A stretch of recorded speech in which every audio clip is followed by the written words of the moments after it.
Welcome to Accept Your Gifts, the 22-minute podcast for inspiring your most creative life. My name is Tracy Crow. I'm an author, writing coach, and Marine Corps veteran. I'm looking forward to co-creating today's show with you. So if you're ready, are you ready? I'm ready. So if you're ready to live a more creative, more magical life, let's get started.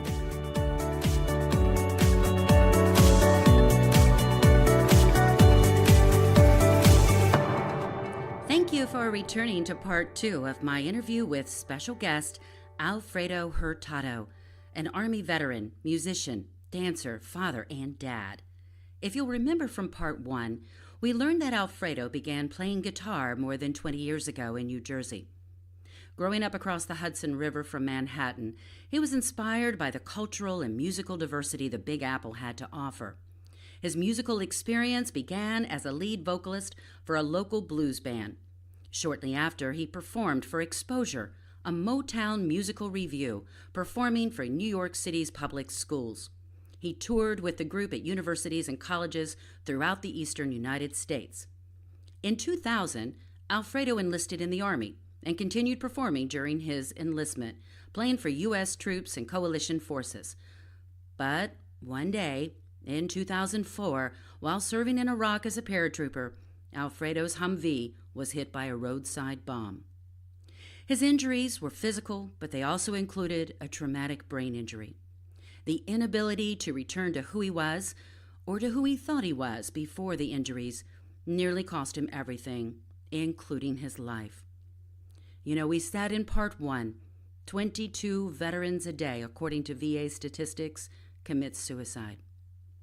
Listen in with us as Alfredo reveals how something as unlikely as modern dance saved his life, and how he's sharing that message with others about the healing benefits of living your most creative life.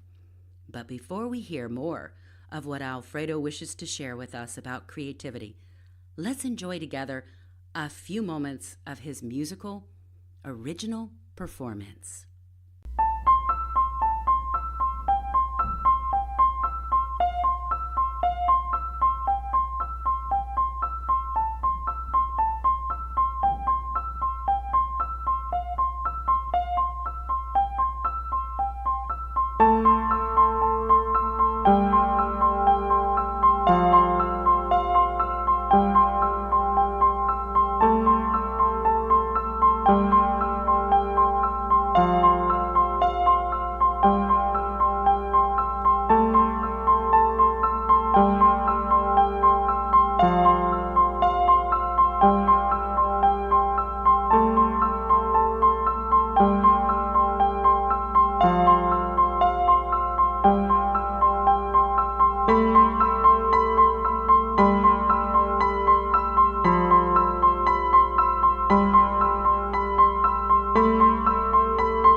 attempt through these podcast episodes to encourage all of us to live a more creative life. What does that mean to you, to live your most creative life? This life is serious. This is so serious. Like every day is serious. You know, we have to get up. We have to pay bills. We have to work, and so that we can take care of ourselves and survive. When do we take a break from that? Yeah.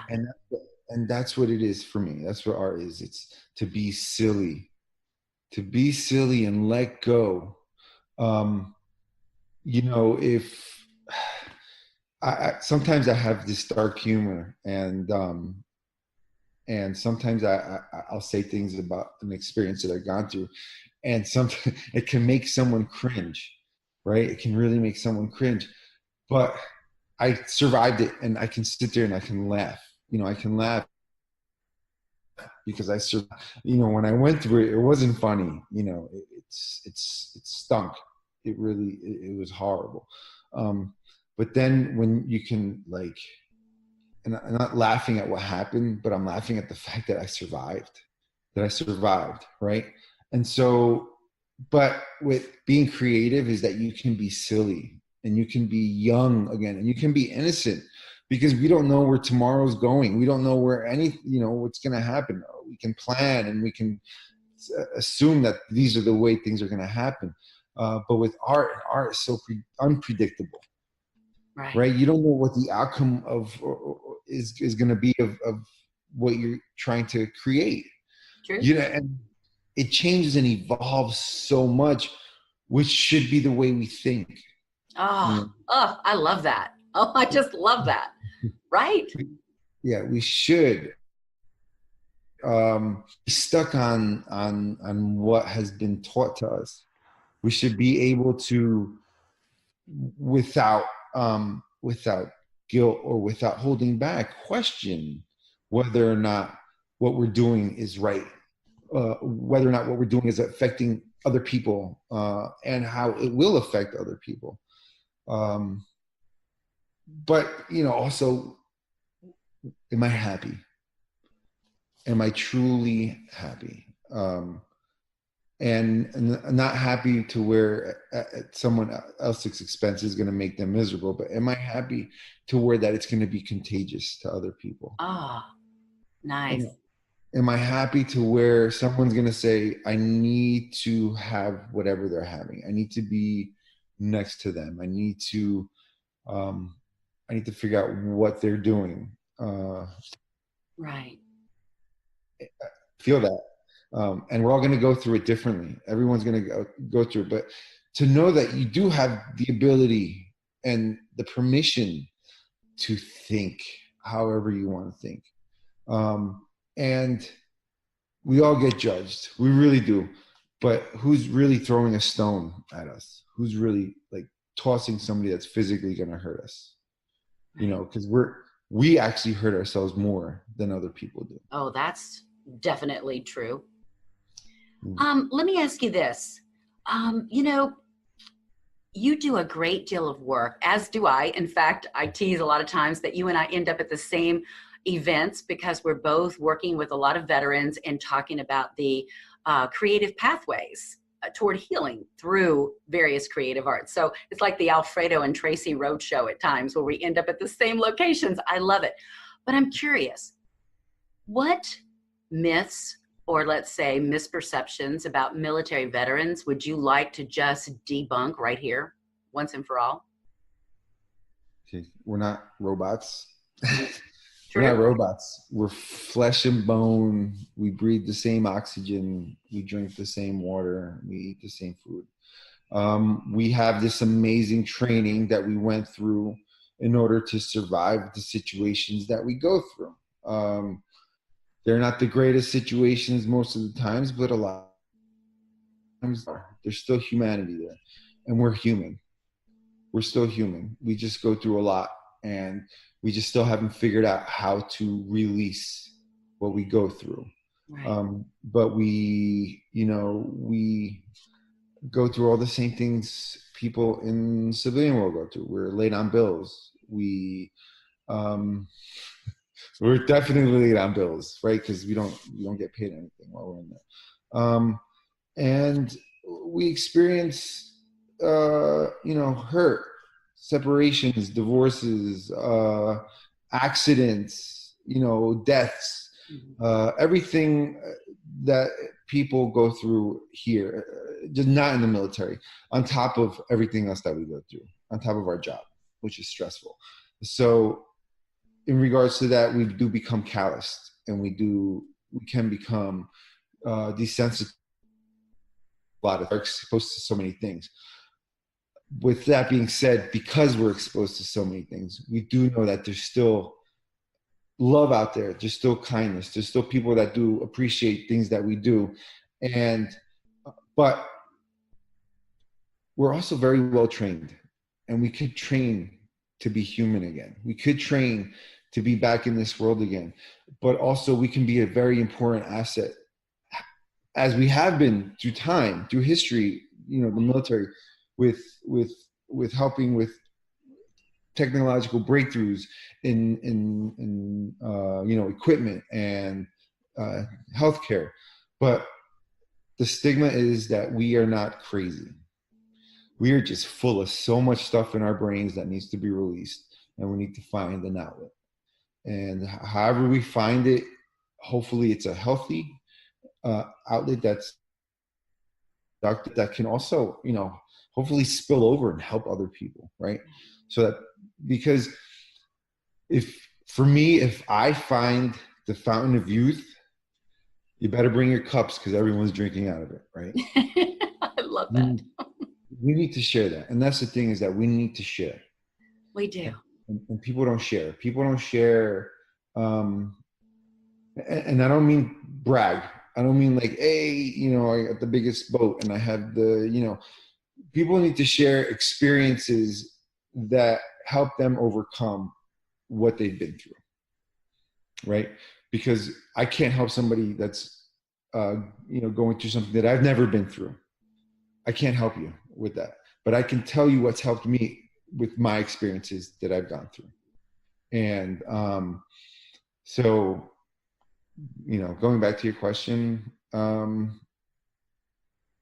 human, just like you are. And we love and we hate and we cry and we laugh just like everyone else does. And so just along with us, give everyone an opportunity that has been through something to be able to share the story, and so that we can all relate. And that's the thing, is that we're all human. We need to relate, and we're so separated. We're so separated because of labels, because of parties and groups and social class, and but in the end, we all end up either underground or somewhere in the ocean, or we all end up in the same place. We all go back to source at some point. Yeah, right. We're all going there. Okay, let me ask you one more question here. Let's say that we're writing the book of your life story. Now, that would be a fun collaboration with you. What would you title that book for your life story? I have such a good title for this. So maybe somewhere along the lines like Enter If You Dare, but Be Inspired If You Must, or something. Yeah, I love it. Be there, but be inspired. It's it could be a scary novel, but it can also be something that's very inspirational, and scary in a sense where there's people that have done evil things to me, and there's things, the evil that I have seen, and maybe perhaps that I have, but we can overcome that, and we don't always have to live in that moment, and we don't have to live in that moment. We don't need to live in that moment. We can just create new moments and help people. That's the thing. That's right. To pick up the person that has fallen beside you and dust them off and let them know that, hey, if you fall, I'm here, and it's going to be all right. So enter if you dare, be inspired if you must. I love it. Let's put it on a book jacket. Let's do it. #1 bestseller. Let's do it. Okay, I'm gonna throw one more your way. But when you look back over your life so far and take into consideration childhood, whatever, what has surprised you the most?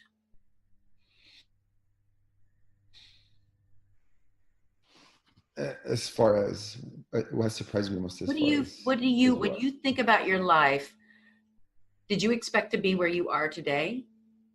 What has surprised you the most overall about your life? Oh my goodness. Curveball. Yeah. Oh, wow. So improvise, modern dance, go with it. Surprising is wow, Tracy.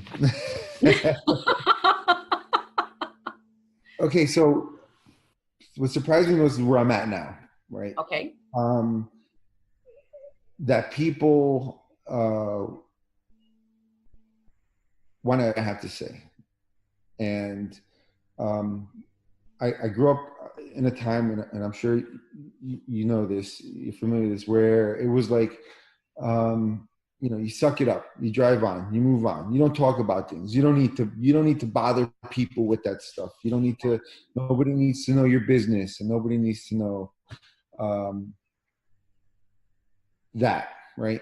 So all this stuff that's put in our minds when we're young. So what surprised me is where I'm at now, is that I'm a dancer. I'm a professional dancer. Right. I dance. I dance at schools. I dance at military bases. I've danced everywhere. And now I've danced on big stages in front of large audiences with lights, production, the whole nine, right?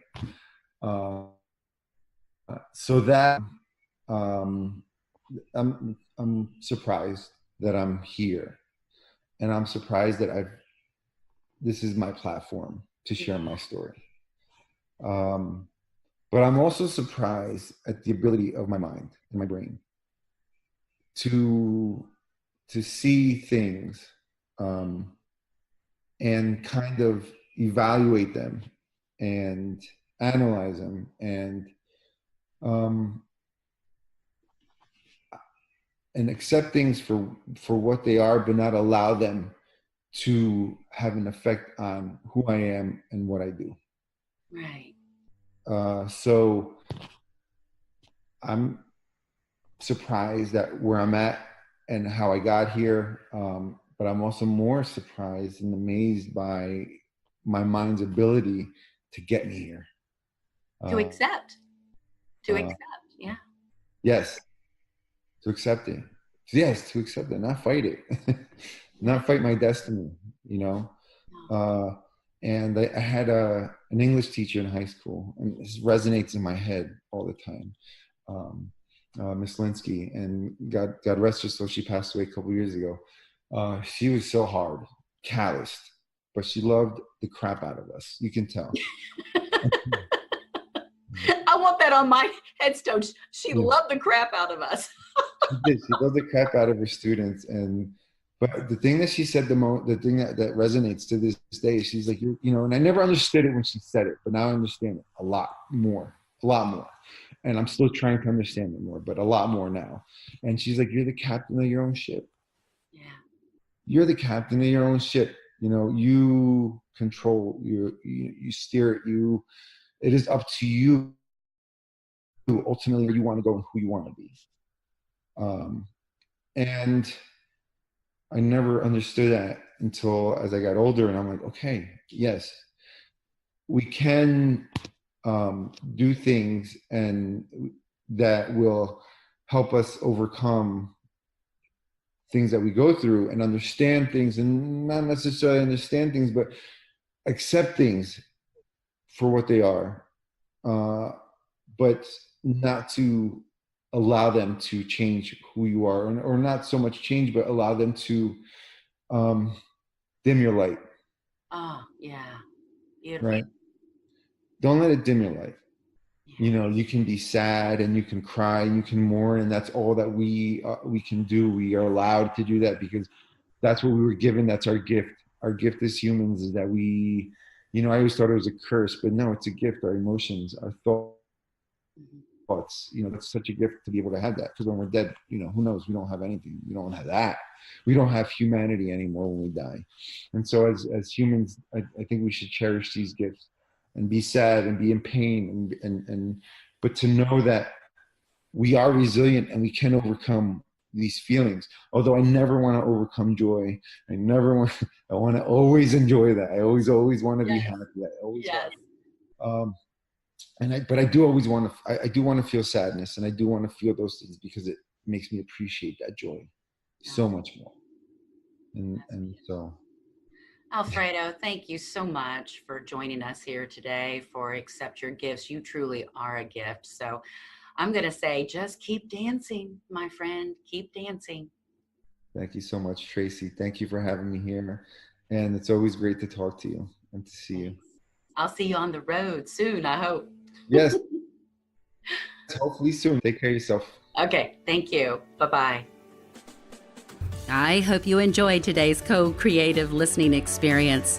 Please remember to leave a comment about the single greatest takeaway for you today. That one thing you will remember from this day forward. Was it something funny or provocative? Was it just what you needed to hear? Please share so we can all benefit. And remember to return Tuesdays and Thursdays to Accept Your Gifts, the 22-minute podcast for inspiring your most creative life.